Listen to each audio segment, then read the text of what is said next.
সংক্ষিপ্তভাবেই বলবো, আপনারা জানেন এই ছবিটার দিকে তাকান। এখানে 2-3 দিন আগে প্রকাশ্যে গুলি চলেছে, প্রকাশ্যে অত্যাচার হয়েছে এবং করেছে কে? সোনা পাপ্পুর বাহিনী। ইনি কে?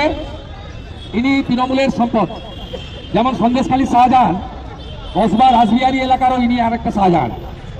একে পুলিশ কিছু করতে পারবে না, সে কিছু হতে পারবে না, কারণ এই যে মালকড়ি তোলে এটা বৈশানর দেবাশিস কুমারের কাছেও যেমন যায়, কালীঘাটেও যেমন যায়, পুলিশের কাছেও বখরা যায়। এবং একে এই ছবিতে দেখুন, মুখ্যমন্ত্রীর ভাই আছে, মন্ত্রী জাভেদ খান আছে, টিএমসির জেলা president MLA MMIC Debashis Kumar আছে, কাউন্সিলর বৈশানর চ্যাটার্জি থেকে অনেক কেষ্ট বিস্তুর ছবি আছে। তাহলে সহজেই বোঝা যাচ্ছে যে সোনা পাপ্পু শাসক তৃণমূল কংগ্রেসের অ্যাসেট। তিনি কি করেন? তৃণমূলকে 5 বছরে 3 বার ভোট লুট করান। একবার কাউন্সিলরে ভোট লুট করে, একবার বিধানসভার ভোট লুট করে, একবার লোকসভাতে ভোট লুট করে। আমরা এখানে এসেছি, অনুপম ভট্টাচার্যের নেতৃত্বে 5 জন যাবে। এখানে তারা গিয়ে বলবে যদি গ্রেপ্তার না করেন আমরা মাইক ছাড়া আরো বড় আকারে বেশি লোক নিয়ে 1 সপ্তাহের মধ্যে ডিসি সাউথের অফিসে আসবো। তারপরে যদি ডিসি সাউথ না করে আমরা পরীক্ষার শেষে লালবাজারে যাব। আমরা এটা ছাড়বো না। গুন্ডা রাজ খতম করার দায়িত্ব ভারতীয় জনতা পার্টির। আমরা এটা করে ছাড়বো।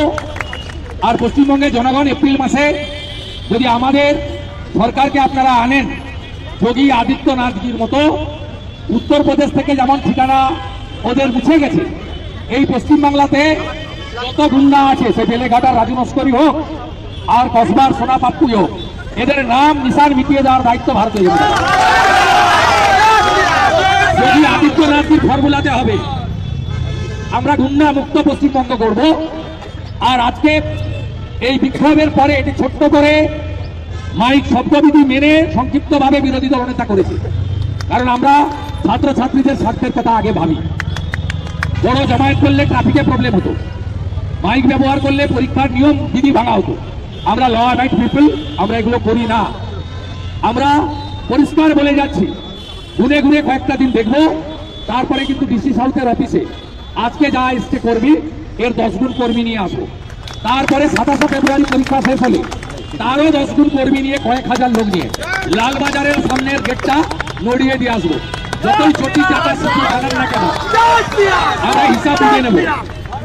তাই এলওপির সঙ্গে ওসির চেয়ারের পদমর্যাদাটা ম্যাচ করে না। যেদিন নগরপালের গেটে হবে সেদিন গেটটা প্রয়োজন হলে আমি নড়াবো। দায়িত্ব দিয়ে গেলাম সবাই মিলে। আজকের এই সংক্ষিপ্ত ফোনে ফোনে বলে দেওয়া হয়েছে, আপনারা কয়েকশো জন চলে এসেছেন। সাধারণ জনগণের সমর্থন আমরা পেয়েছি। রাস্তার দুদিক দিয়ে পাবলিক, জনগণ সবাই বাঁচতে চাইছে, সবাই এই গুন্ডাদের হাত থেকে বাঁচতে চাইছে। এরা পুকুর ভরাট করছে, জলের কানেকশন নিতে গেলে টাকা চাই, হকার বসলে টাকা চাই, টোটো চালালে টাকা চাই।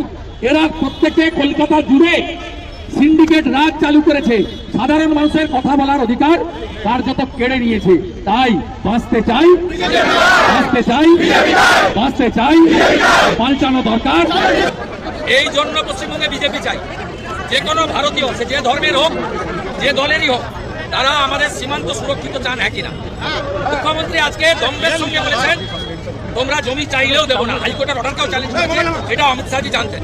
তাই তিনি বলে গেছেন হাইকোর্টের অর্ডারের পরেও জমি পাবো না, আমাদের বিজেপি সরকার আনতে হবে। বিজেপি যাকে মুখ্যমন্ত্রী চেয়ারে বসাবে সে ক্ষমতায় বসার 45 দিনের মধ্যে সীমান্তে কাঁটাতারের বেড়া দিয়ে দেবে।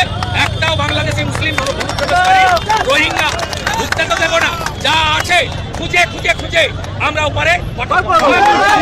ভিডিওটি ভালো লাগলে অবশ্যই একটি লাইক করে আমাদের এই ছোট্ট চ্যানেলটির পাশে থাকুন এবং সাবস্ক্রাইব করুন আমাদের চ্যানেল নিউজ 16 বাংলা। জয় হিন্দ, বন্দে মাতরম।